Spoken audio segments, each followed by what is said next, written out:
Shalom Aleichem, mes chers amis, encore une très belle histoire, et aussi très triste. Et la morale de cette histoire, c'est que chaque personne compte aux yeux d'Akadosh Baruch Hu. Chaque juif, quel qu'il soit, quel que soit son degré de spiritualité, quel que soit son niveau matériel, bien sûr, quel que soit sa personnalité, eh bien, il compte aux yeux d'Akadosh Baruch Hu. Et pour cela, aucune personne ne doit se mésestimer. Et vous allez le voir dans cette merveilleuse et magnifique histoire qui s'est déroulée encore une fois aux États-Unis, où il y avait un rave qui est connu. D'ailleurs, toute histoire que je vous raconte, elles sont bien évidemment, et vous le savez toutes, complètement vraies. D'ailleurs, en général, je donne tout le temps des noms et des détails, et vous pouvez vérifier vous-même. Eh bien, il y avait un rave qui est connu, qui s'appelle le Rabbi Moshe Plouchk, qui est un rave qui avait l'habitude, qui est Rosh Kollel dans une yeshiva qui s'appelle Derech HaChaim. Et il avait l'habitude d'aller une fois par an dans une ville qui s'appelle Kitz, aux États-Unis, pour enseigner dans un kollel aussi le Talmud à des élèves. Donc il se rend comme à son habitude dans cette yeshiva, il rentre, il voit toujours bien sûr l'effervescence, les talmidim, les avrechim entre eux en train de débattre sur des mêmes rotes de Talmud. Et il est attiré dans le coin par une personne qui était seule, assise, et qui étudiait avec ferveur, et qui sautillait, qui bougeait dans tous les sens. Il avait un livre de Talmud, vous savez, une édition qu'on appelle édition Schottenstein. Pour ceux qui étudient le Talmud, pour les débutants, le Rav va remarquer donc que c'était un élève débutant. Il va s'asseoir à côté de lui, et il lui dit, est-ce que je peux vous interrompre? Alors la personne lui dit, bien sûr, Rabbi, qu'est-ce que je peux faire pour vous? Il lui dit, qui êtes-vous? Je vous ai jamais vu, c'est la première fois. Vous êtes nouveau ici dans les yeshivas? Il dit, oui, j'habite à côté, mais vraiment, je suis un nouveau élève, un nouvel élève, j'étudie le Talmud, je suis heureux, j'étudie le Talmud. Et le Rav commence à lui poser des questions, vous avez des enfants? Il dit, oui, j'ai des enfants. Et comment se fait que vous débutez à peine d'étudier? Il lui dit, voilà, ces derniers temps, malheureusement, j'ai reçu une très très mauvaise nouvelle. Il ne me reste plus beaucoup de temps à vivre, là, allez-nous. Et voilà, et donc je viens ici étudier pour le reste du temps qui me reste à vivre. Alors le rabbin, qui était déjà impressionné par l'enthousiasme avec lequel, et la ferveur et la chaleur avec laquelle il étudiait, lui dit, vous m'impressionnez doublement. J'arrive pas à comprendre comment vous continuez à étudier avec cette ferveur alors qu'il vous reste très peu de temps à vivre et que vous devez sûrement souffrir. Alors il lui dit, Rabbi, vous savez, les seuls moments où j'éprouve du repos, de la nahat, du soulagement, des thérapies, des médicaments, c'est à chaque fois que je prononce les mots et les phrases de Talmud. Ça me soulage, et ce moment où je m'isole avec mon Créateur me font énormément de bien, beaucoup plus que toutes les thérapies du monde. Je trouve beaucoup de réconfort dans l'étude. Alors le rabbin lui dit, Charkoar, qu'Akadosh Baruch Hu t'envoie la refoua shelema, et le rabbin s'en va. Et quelques mois après, le rabbin revient, et il voit encore cet homme-là en train d'étudier, mais cette fois-ci très triste, le visage un petit peu décomposé. Il n'y avait plus cette chaleur, cet enthousiasme qu'il avait connu à ses débuts. Alors le rabbin s'approche de lui, il lui dit, alors, qu'est-ce qui t'arrive? Comment ça va? Alors il lui dit, Baruch Hashem, Rabbi, ça va. Il dit, mais ton Baruch Hashem est triste, c'est pas le Baruch Hashem de la dernière fois. Dis-moi, qu'est-ce qui te travaille? Qu'est-ce qui te fait de la peine? Comment va ta santé? Il lui dit, toujours la même chose, Rabbi. Il ne reste plus beaucoup de temps à vivre. Il lui dit, alors qu'est-ce qui t'attriste? Alors il lui dit, Rabbi, vous savez, moi ça fait maintenant 2 mois dans cette yeshiva, et je vois autour de moi des jeunes talmidim qui connaissent le Talmud dans tous les sens, qui parlent de Rashi, des Tosfot, de Rabbi Akiva Iger, qui connaissent tout par cœur et qui sont vraiment qu'on peut appeler ça des canons. Moi, je comprends rien de ce qu'ils disent, Rabbi, rien. Pourtant, ça fait quand même déjà 2 mois. C'est comme si j'avais jamais étudié. Avec ma malheureuse ligne et demie par jour. Et encore, à la fin du mois, j'arrive à peine à faire une demi-page, une page. Tandis que eux, des fois, font 2 et 3 pages par jour. Donc je me dis, Rabbi, que peut-être mon étude ne sert à rien. Peut-être que je ne sers à rien pour Akadosh Baruch Hu.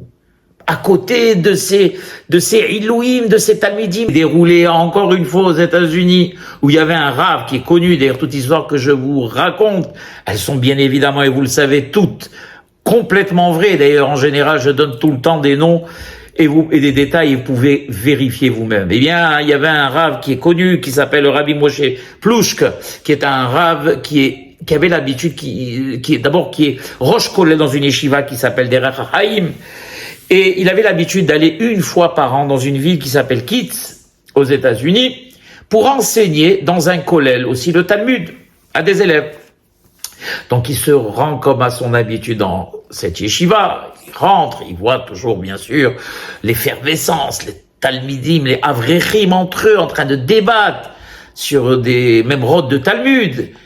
Et il est attiré dans le coin par une personne qui était seule, assise, et qui étudiait avec ferveur, et qui sautillait, qui bougeait dans tous les sens. Il avait un livre de Talmud, vous savez, une édition qu'on appelle édition Schottenstein. Pour ceux qui étudient le Talmud, pour les débutants, le Rav va remarquer donc que c'était un élève débutant. Il va s'asseoir à côté de lui, et il lui dit, est-ce que je peux vous interrompre? Alors la personne lui dit, bien sûr, Rabbi, qu'est-ce que je peux faire pour vous? Il lui dit, qui êtes-vous? Je vous ai jamais vu, c'est la première fois. Vous êtes nouveau ici dans les yeshivas? Il dit, oui, j'habite à côté, mais vraiment, je suis un nouveau élève, un nouvel élève, j'étudie le Talmud, je suis heureux, j'étudie le Talmud. Et le Rav commence à lui poser des questions, vous avez des enfants? Il dit, oui, j'ai des enfants. Et comment se fait que vous débutez à peine d'étudier? Il lui dit, voilà, ces derniers temps, malheureusement, j'ai reçu une très très mauvaise nouvelle. Il ne me reste plus beaucoup de temps à vivre, là, allez-nous. Et voilà, et donc je viens ici étudier pour le reste du temps qui me reste à vivre. Alors le rabbin, qui était déjà impressionné par l'enthousiasme avec lequel, et la ferveur et la chaleur avec laquelle il étudiait, lui dit, vous m'impressionnez doublement. J'arrive pas à comprendre comment vous continuez à étudier avec cette ferveur alors qu'il vous reste très peu de temps à vivre et que vous devez sûrement souffrir. Alors il lui dit, Rabbi, vous savez, les seuls moments où j'éprouve du repos, de la nahat, du soulagement, des thérapies, des médicaments, c'est à chaque fois que je prononce les mots et les phrases de Talmud. Ça me soulage, et ce moment où je m'isole avec mon Créateur me font énormément de bien, beaucoup plus que toutes les thérapies du monde. Je trouve beaucoup de réconfort dans l'étude. Alors le rabbin lui dit, Charkoar, qu'Akadosh Baruch Hu t'envoie la refoua shelema, et le rabbin s'en va. Et quelques mois après, le rabbin revient, et il voit encore cet homme-là en train d'étudier, mais cette fois-ci très triste, le visage un petit peu décomposé. Il n'y avait plus cette chaleur, cet enthousiasme qu'il avait connu à ses débuts. Alors le rabbin s'approche de lui, il lui dit, alors, qu'est-ce qui t'arrive? Comment ça va? Alors il lui dit, Baruch Hashem, Rabbi, ça va. Il dit, mais ton Baruch Hashem est triste, c'est pas le Baruch Hashem de la dernière fois. Dis-moi, qu'est-ce qui te travaille? Qu'est-ce qui te fait de la peine? Comment va ta santé? Il lui dit, toujours la même chose, Rabbi. Il me reste plus beaucoup de temps à vivre. Il lui dit, alors qu'est-ce qui t'attriste? Alors il lui dit, Rabbi, vous savez, moi ça fait maintenant 2 mois dans cette yeshiva, et je vois autour de moi des jeunes talmidim qui connaissent le Talmud dans tous les sens, qui parlent de Rashi, des Tosfot, de Rabbi Akiva Iger, qui connaissent tout par cœur et qui sont vraiment qu'on peut appeler ça des canons. Moi, je comprends rien de ce qu'ils disent, Rabbi, rien. Pourtant, ça fait quand même déjà 2 mois. C'est comme si j'avais jamais étudié avec ma malheureuse ligne et demie par jour. Et encore, à la fin du mois, j'arrive à peine à faire une demi-page, une page. Tandis que eux, des fois, font 2 et 3 pages par jour. Donc je me dis, Rabbi, que peut-être mon étude ne sert à rien. Peut-être que je ne sers à rien pour Akadosh Baruch Hu. À côté de ces Ilouim, de ces Talmidim magnifiques, merveilleux, ces jeunes. Moi, qu'est-ce que je représente aux yeux d'Akadosh Baruch Hu? Mon étude, qu'est-ce qu'elle représente? Alors le Rabbi le regarde avec tendresse, il dit, tu sais quoi? Il y a justement, Me'et Hashem, ici à Ata Deshmaya, un article qu'un élève à moi m'a amené, et je vais t'en faire profiter parce que cet article, il parle de toi. Il parle de moi, Rabbi. Il dit oui.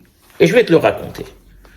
Alors il lui dit comme ça. Et il lui dit, il y avait dans un journal, l'article paraît dans un journal, c'est le New York Times, dans lequel il y a une page, et la page des arts et de la musique, dans lequel on parle d'un chef d'orchestre, un des plus grands chefs d'orchestre que les États-Unis ont connu, qui est italien d'origine, qui s'appelle Toscanini, très connu ce chef d'orchestre, un grand chef d'orchestre, d'ailleurs qui est mort à l'âge de 89 ans, qui a écrit les plus belles symphonies qui existent.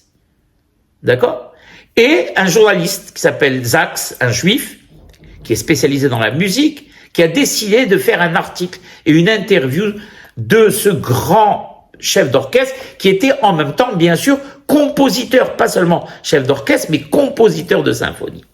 Et donc, il va à la rencontre, ce Sachs, de Toscanini. Il dit, monsieur Toscanini, c'est un honneur pour moi de vous rencontrer. Je voudrais faire un article dans le journal, dans le New York Times. C'est quelque chose de fabuleux d'avoir comment dirais-je, un article dans cette rubrique. Et je voudrais que vous m'accordiez du temps. Alors, le chef d'orchestre, le compositeur, lui dit, vous savez, le mieux, c'est que vous veniez avec moi. Il y a l'orchestre philharmonique qui joue une très grande symphonie. Je suis invité. Moi, je me suis retiré, mais j'ai 2 places. Venez avec moi. On va assister à ce concert.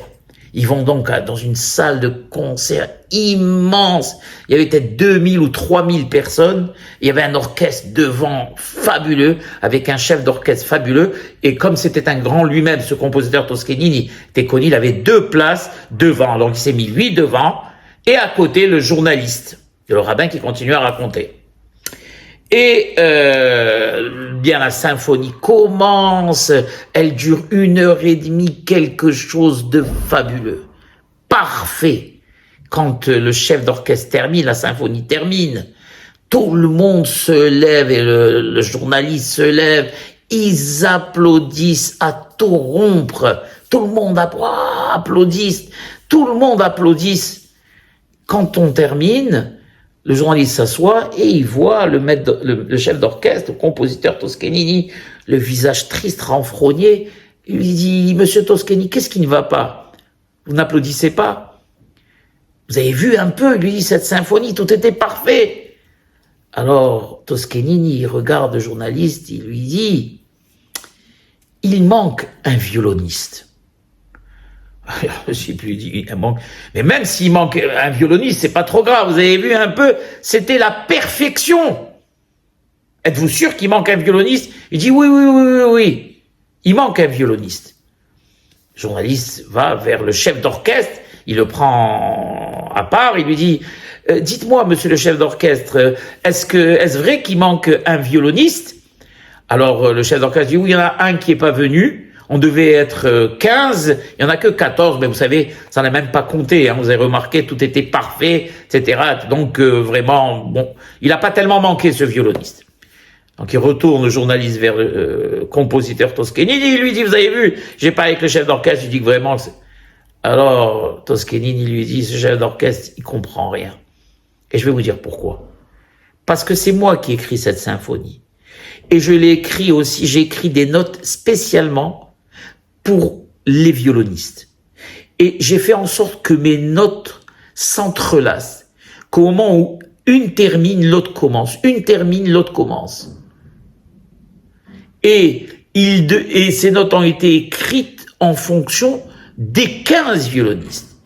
Et quand cette symphonie était à son apogée, j'ai remarqué qu'il me manquait un son. Ça, mon cher ami, vous, ou ce chef d'orchestre qui ne s'y connaît pas, ou le public, ne le remarquera pas. Mais moi qui écris cette symphonie, qui la connais parfaitement, eh bien, cette note réellement me manquait, et à cause d'elle, la symphonie n'était pas complète. Alors le rabbin lui dit, tu m'écoutes, mon cher ami. Le chef d'orchestre, le plus grand chef d'orchestre de la création, qui c'est Akadosh Baruch Hu. C'est lui qui a écrit la symphonie de la création. Tu vois, toi, quand tu te lèves le matin, tu fais ton Modéani. Ton Modéani, eh bien, il va rejoindre celui du Rav Yitzhak Yosef, il va rejoindre celui de Rabbi David Abou Hatzera, il va rejoindre tous les tzadikim, la prière de tous les tzadikim du monde entier.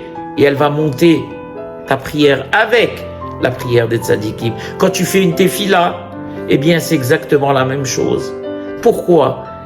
Chaque note, aux yeux d'Akadosh Baruch Hu, qui est le compositeur suprême, eh bien, elle compte dans la symphonie. Il se peut qu'effectivement, dans la yeshiva, on va dire ta ligne et demie par jour, n'a pas trop d'influence. C'est vrai, dans le ciel, peut-être qu'il n'y a pas trop d'influence. Pour les talmidim à côté, peut-être que tu as raison. Mais aux yeux d'Akadosh Baruch Hu, tes petites notes à toi, eh bien, elles sont indétachables de la symphonie qu'Akadosh Baruch Hu a créée et a écrite. Et s'il n'y a pas ta note, eh bien, Akadosh Baruch Hu dira que cette symphonie ne vaut rien du tout. Et le pauvre, il regarde le Rav et dit « Merci Rabbi, vous m'avez consolé ». Le Rabbi s'en va, il revient l'année d'après, il rentre dans les yeshivas, il cherche cet homme et il ne le trouve pas. Par contre, il trouve dans le coin son fils David. Il va vers lui, le Rav lui dit « David, où est papa ?» Alors David se lève, il baisse les yeux et il dit « Papa est décédé, Baruch Dayana Emet. » Mais vous savez, Rav, je voudrais vous raconter quelque chose.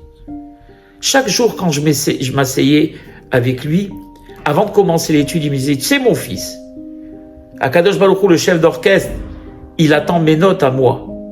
Tu comprends? Car sans mes notes, sa symphonie, elle n'est pas complète. Alors viens, mon fils, on commence à étudier ensemble. » Voilà, mes chers amis. Chaque personne compte, quel que soit son apport, quelle que soit sa contribution. Eh bien, sa contribution, aussi petite qu'elle est aux yeux de l'homme, aux yeux de Akadosh Baruch Hu, il la considérera comme très grande. Baruch Adonai Leolam. Amen.